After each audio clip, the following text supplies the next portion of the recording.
дар рӯзи аввали рақобатҳои даври шашуми чемпионати Тоҷикистон оид ба футбол миёни дастаҳои Лигаи Олӣ се вохӯрӣ доир шуд. Дар яке аз бозиҳои ин давр тимҳои Регар Тадази шаҳри Турсунзода ва ҳосилоти Ноияи Фархор андари майдони рақобат шуданд. Дидори дастаҳо дар варзишгоҳи марказии шаҳри Турсунзода доир гардид. Тими Регар Тадаз, ки мавсими гузашта барои боқӣ мондан дар лига мубориза мекард, имсол ҳадаф дорад то яке аз инаҳои ифтихориро моли худ намояд. Дар даври шашум футболбозони шаҳри Турсунзода бо ду голи беҷавоб ҳосилотро шикаст доданд. Ҳар ду голи худро шогирдони Алиёр Ашурмуҳаммадов дар қисми дуюми дидор вориди дарвозаи ҳосилот намуданд. Дар дақиқаи 60-уми нерӯсанҷӣ футболбозони дастаи Регар Тадаз аз иштибоҳи дарвозабон ва ҳимоятгари ҳосилот истифода намуда ҳисобро кушоданд. Голи аввали рақобат ба исми бозингари дастаи Регар Тадаз Нуриддин ҳамро қулов сабт шуд. Дар дақиқаи 72-ум бозигари дастаи Регар Тадаз Абдухалил Боронов имкон дошт то натиҷаро 2-0 кунад, аммо як имконияти 100% голзаниро Абдухалил натавонист бо самар истифода кунад. Дар дақиқаи 84-ум Аминҷон Эргашев партофти ҳамдастаашро ба гол табдил дода ҳисобро 2-0 намуд.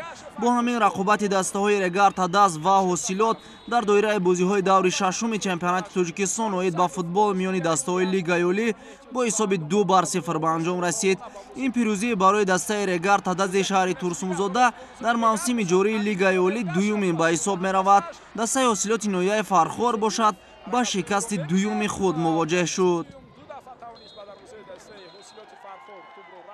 متاسفانه اون روی ناخوش فوتبال فعلا با ماست و متاسفانه این دومین باخت ماست در پشت سر هم و ما زحمت خودمون کشیدیم، کارمون کردیم و آنالیز این بازی را داشتیم، تمریناتمون هم بر اساس همین بازی. قسم اولم خیلی بهتر بودیم ولی متاسفانه دیگه اشتباهات فردی بازیکن‌های ماست که اینو دیگه نمیشه کارش کرد. متاسفانه هم بازی قبلی هم این بازی رو اشتباه فردی ما گل خوردیم و یک مقدار میگم نمیدونم این تیم رو نوار باخت که بره یک مقدار فشار هست، سنگینی هست تو بچه‌ها از نظر روحی روانی. Ну, во-первых, я хочу поздравить ребят с такой игрой. Во втором тайме все-таки проявили дух и были сильнее на самом деле.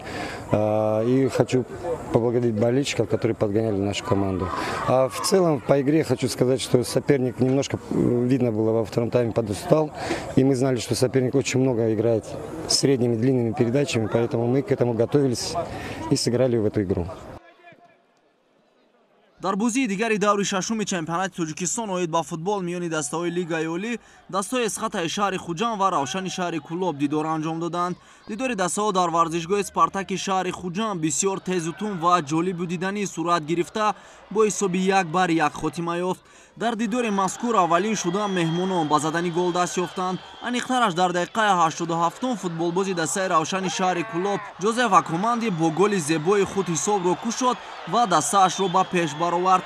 вале ин пешдозии меҳмонон дери дома накард. дар дақиқаи 92-ум футболбозони Равшани шаҳри Кӯлоб дар дохили ҷаримагоҳи хеш қоидаи бозиро вайрон карданд ва довар ба дарвозаи онҳо ҷарима 11 метра таъин намуд. пеналтиро легионери ӯзбекистонии дастаи Эсхата Санҷар Исхибоев бидуни иштибоҳ иҷро намуда натиҷаро 1-1 кард. пас аз голи тими Эсхата миёни бозингарони ҳар ду тим нофаҳмӣ ба миён омад ва довари дидор Насрулло Кабиров маҷбур шуд якбора ду футболбозро бо корти сурх муҷозот кунад.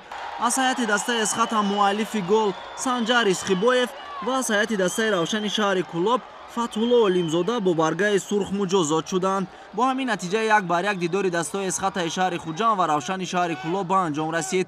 новобаста аз чӣ гуна сурат гирифтани бозиҳои даври шашум, тими Эсхата дар мақоми дуюм боқӣ мемонад. айни замони ин тим дар якҷоягӣ бо Истиқлол соҳиби 10 имтиёзӣ мебошанд.